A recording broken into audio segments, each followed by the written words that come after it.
네, 3일차 들어서서는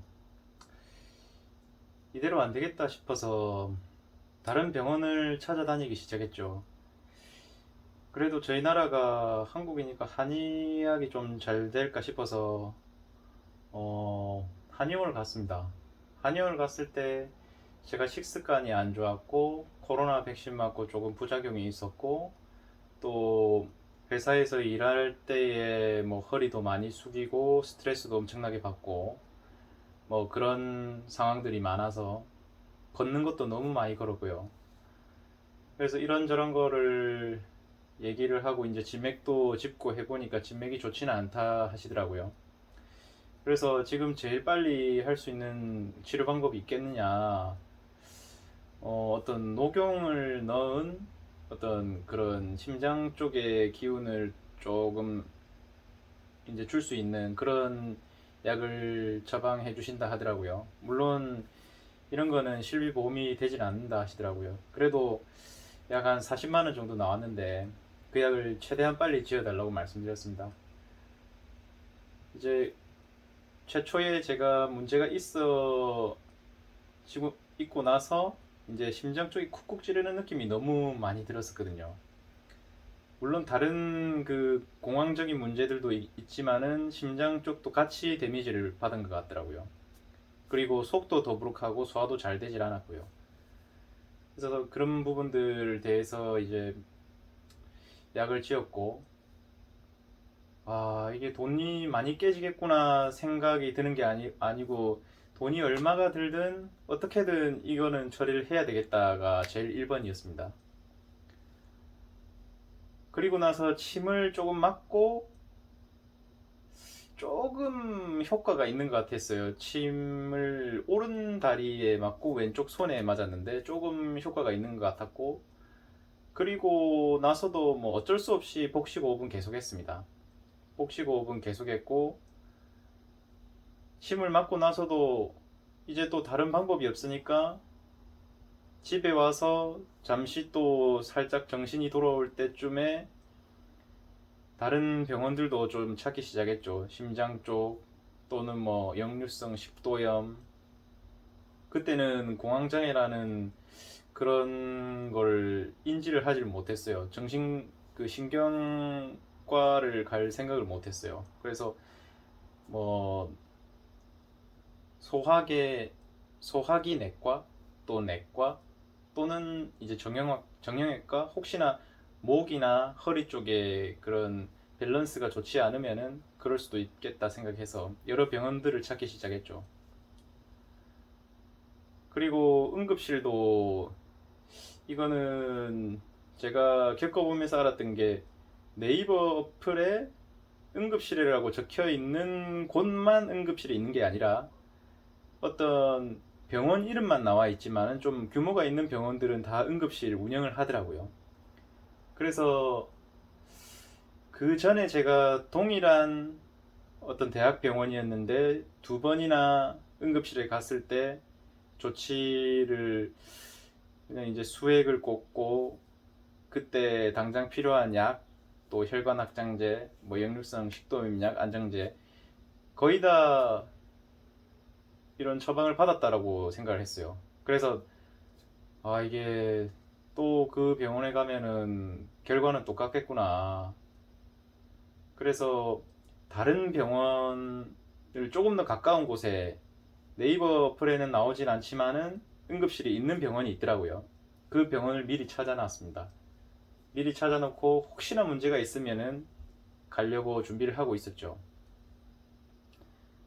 이제 아니나 다를까 저녁을 먹고 똑같이 영상 매체들의 도움을 좀 빌려서 조금 빛도 밝고 시끌벅적한 그런 상황에서 조금씩 조금씩 견디다가 한 새벽 1시에서 2시쯤 됐을 때 갑작스럽게 다시 그 호흡 곤란 증세가 찾아오더라고요. 그때도 방 안에 불은 켜놨었고 에어컨을 정말 조금 틀어놓고 문도 다 활짝 열어놨었어요. 온도가 정말 춥지도 않고 덥지도 않고 그리고 환기도 잘 되는 상황을 만들어 놨었어요. 근데 그 상황에서 또 그런 발작성 증세죠. 그 증세가 나타나길래 아, 이 큰일 났다 싶어서 벌떡 일어나서 이리저리 한번 움직여 봤죠. 움직여 보고 이 증상이 그래도 어떤 달리거나 뭐 수영을 한다거나 자전거를 탄다거나 심박수가 올라가는 상태일 때는 그래도 조금 낫더라고요. 근데 또 위험한 행동일 수가 있겠죠. 그래서 이리저리 움직이다가 발을 동동 구르면서 아, 어떻게 하지 병원에 가야 되나 하다가 도무지 또 안 될 거라 판단이 돼서 이대로 있다가는 정말 큰일 나겠다. 혼자서 이렇게 옆에서 누가 봐줄 사람도 없으니까 일단 응급실을 다시 가야 되겠다. 또 위험한 행동을 했죠. 운전대를 잡고 또 허리를 쑤그렸습니다. 허리를 쑤그리면 또 괜찮더라고요.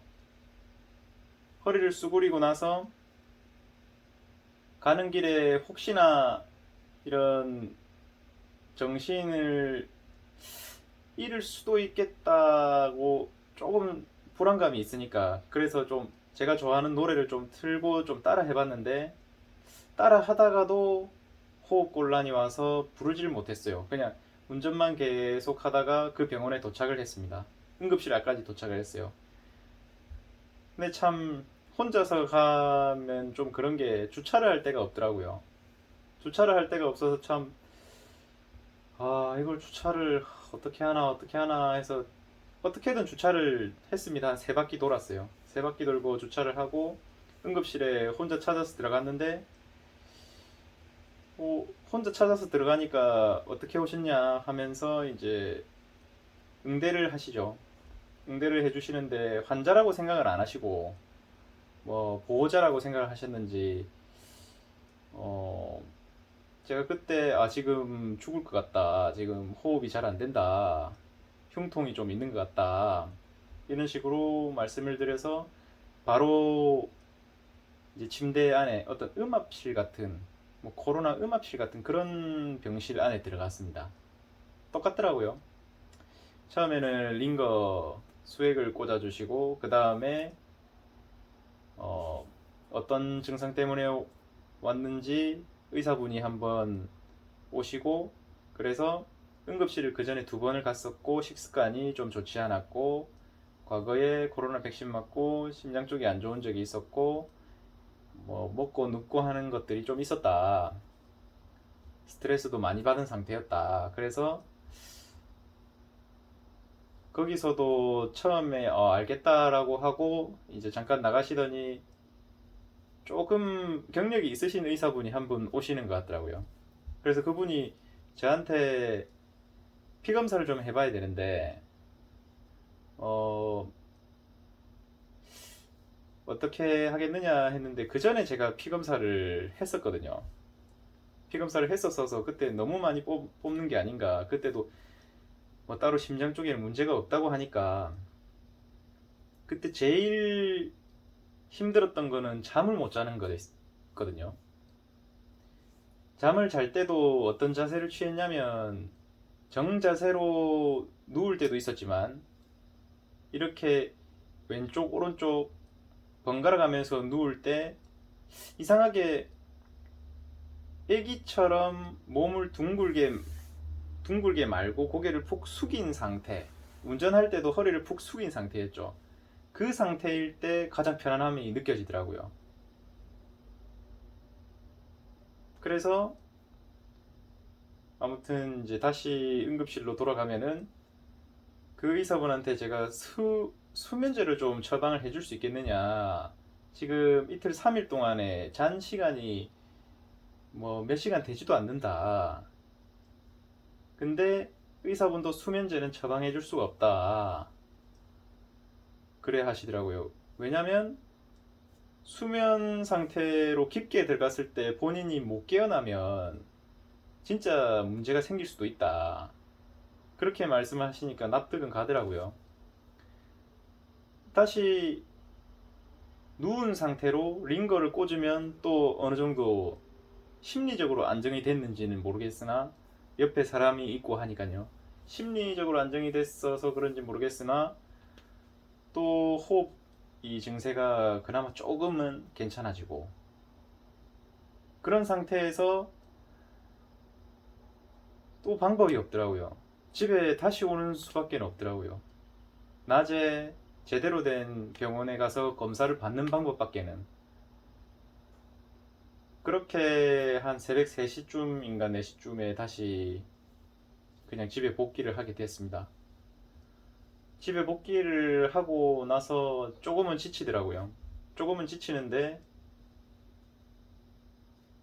그 전에 죽을 것 같은 느낌을 처음 받아보니까 아직까지 뭔가 제 자신이 놀래 있는 상태인 걸로 판단이 되고, 그리고 그 놀래 있는 상태로서 몸을 계속 움직일 수는 있었어요.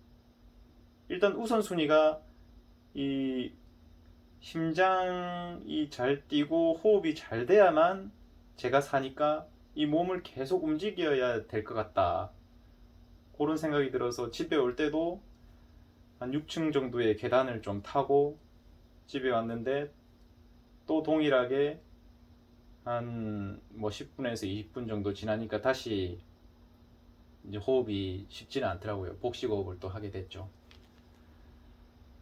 그렇게 누워서 또 잠이 들었고요. 잠이 들고 그날도 한 2시간에서 3시간밖에 자지 못했습니다.